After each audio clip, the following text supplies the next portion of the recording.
नमस्कार साथियों, कैसे आप सभी का एक बार फिर से स्वागत है हमारे चैनल पर।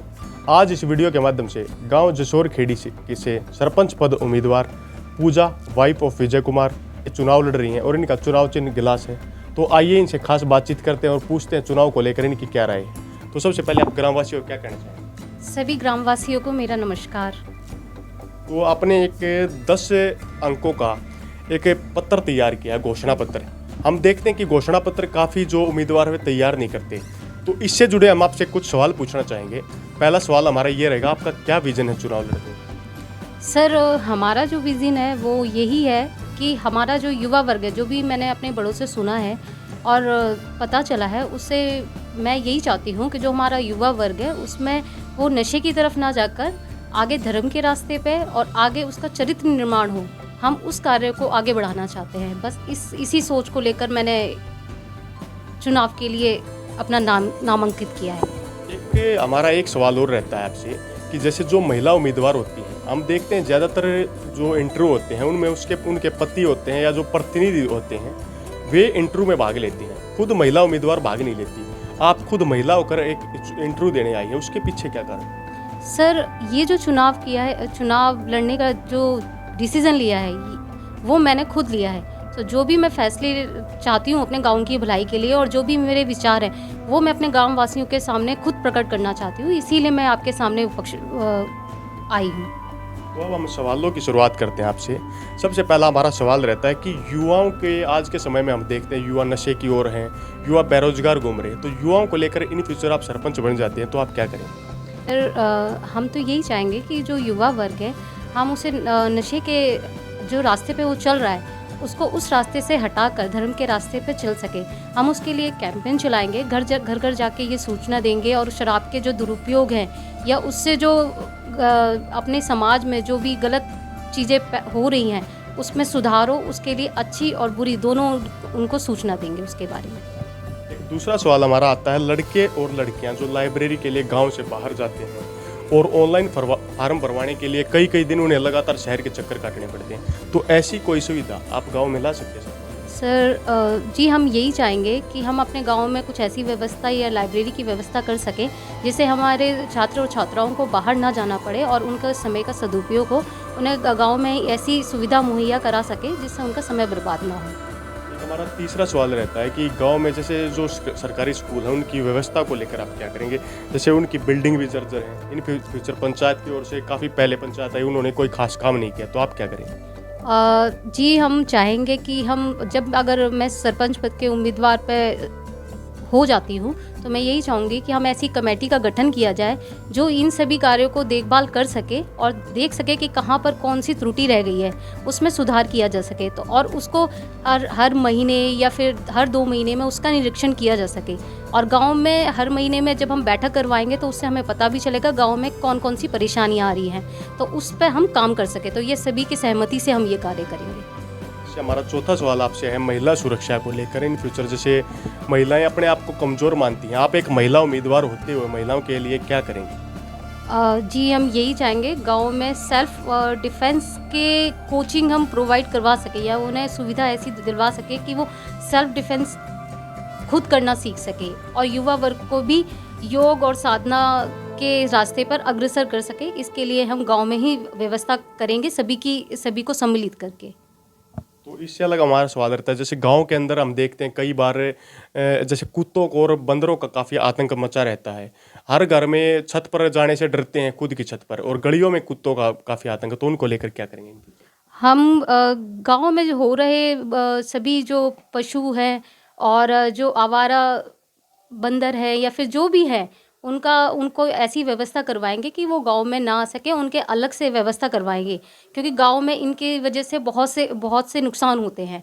उससे बचाव के लिए हम चाहेंगे उनको किसी तरह से उनके लिए अलग जगह मुहैया करवा सके या उनकी कहीं अलग से व्यवस्था करवा सके हम उसके लिए। एक हमारा सवाल रहता है, जैसे गांव में सुरक्षा का काफ़ी मुद्दा रहता है, गांव में चोरियां होती हैं, लूटपाट होती है।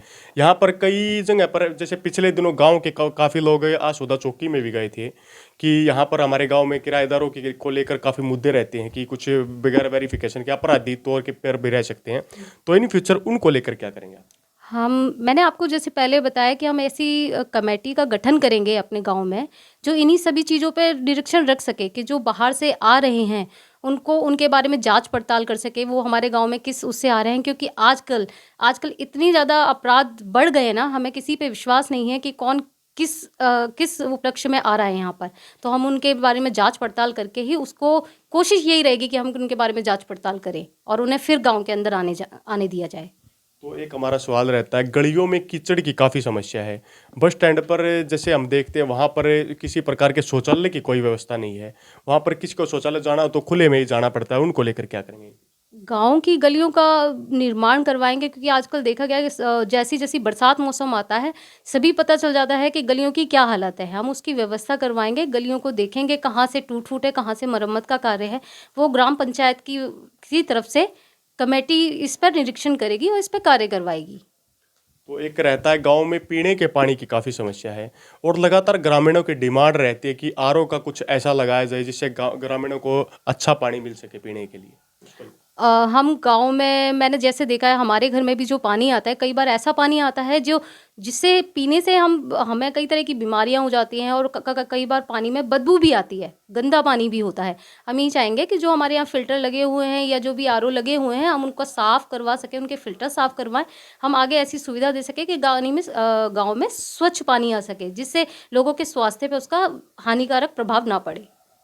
एक आपके घोषणा पत्र से हमने एक पॉइंट को उठाया। ये पॉइंट रहता है कि गांव के अंदर जैसे जो पशु मर जाते हैं उनको कहीं पर भी दबा दिया जाता है। कई बार कुछ तो ऐसा होता है कि बाहर से कोई पशुपालक आते हैं, वे मरे हुए पशुओं को खुले में ही छोड़ जाते हैं, तो उनसे काफ़ी बीमारियां फैलने का, संक्रमण का खतरा रहता है। तो उसको लेकर इन फ्यूचर क्या करेंगे आप? जी, आपने बिल्कुल सही बात कही। जो भी पशु पक्षी या आवारा है जो जिंदा नहीं रहते हैं, उनको इधर उधर डाल दिया जाता है, जिससे बीमारियां बहुत ज़्यादा बढ़ जाती है। तो हम ऐसी व्यवस्था करने की सोच रहे हैं जिससे उनको दफनाने की अलग से व्यवस्था कर सके, जिससे गांव में किसी भी तरह की बीमारी ना फैले। हम यही कोशिश करेंगे। उसके लिए आपको बताया कि कुछ चयनित लोगों की कमेटी करेंगे हम, जो इन चीज़ों पर निरीक्षण रखेगी और जिस चीज़ से हमें पता चल पाएगा कि हमारे गांव में क्या चल रहा है। एक सवाल, काफ़ी बड़ा सवाल रहता है पंचायतों को लेकर कि गांव में जो पंचायतों हैं उनकी कोई पारदर्शिता नहीं है। लगातार पंचायतों पर आरोप लगते रहते हैं कि कभी पंचायत ने यहाँ घपला कर दिया, कभी यहाँ। तो इन फ्यूचर ऐसा कोई आरोप आप पर लगेगा या पंचायत की जो पारदर्शिता है उसको लेकर आप क्या करेंगे? जी, हम जो भी कार्य करवाएँगे, हम उसके लिए पारदर्शी हैं। हम अपने जितना भी हमने घोषणा पत्र में कहा है, वो लिखित में दिया है कि हम जो भी कार्य कह रहे हैं, वो हम करवाएँगे।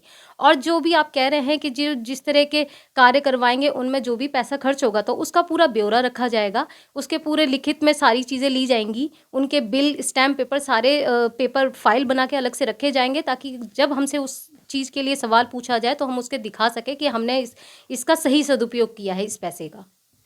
तो हमारे सवालों के साथ ये वीडियो को हम आखिरी ये कहना चाहेंगे कि ग्रामवासियों को आप क्या संदेश देना चाहेंगे इस वीडियो के माध्यम से और क्या अपील करना चाहेंगे ग्रामवासियों? मैं आपसे बस यही अपील करना चाहूँगी कि अगर आपको लगता है कि मैं इस काबिल हूँ कि मैं गाँव का विकास कर सकती हूँ, तो प्लीज़ आप 2 तारीख को ग्लास के बटन दबाकर मुझे विजयी बनाएं। और अगर आपको लगता है कि कोई और भी उम्मीदवार है जो इस कांग्रेस को सक्षम है, तो आप उससे भी चयनित कर सकते हैं। और मैं चाहती हूँ आप गाँव में अपना भाईचारा बना कर रखें। बस मेरी आपसे यही अपील है कि आप मुझे विजयी बनाएं, अगर आपको लगता है तो आपने इस वीडियो के माध्यम से गांव जसोर खेड़ी से सरपंच पद उम्मीदवार श्रीमती पूजा जी को देखा और इनके विचार सुने। अगर वीडियो के माध्यम से आपको कोई भी संशय तो आप कमेंट बॉक्स में कमेंट करके पूछ सकते हैं। और इसी के साथ अगली वीडियो तक आप लोगों से विदा लेते हैं। तब तक के लिए जय हिंद, जय भारत।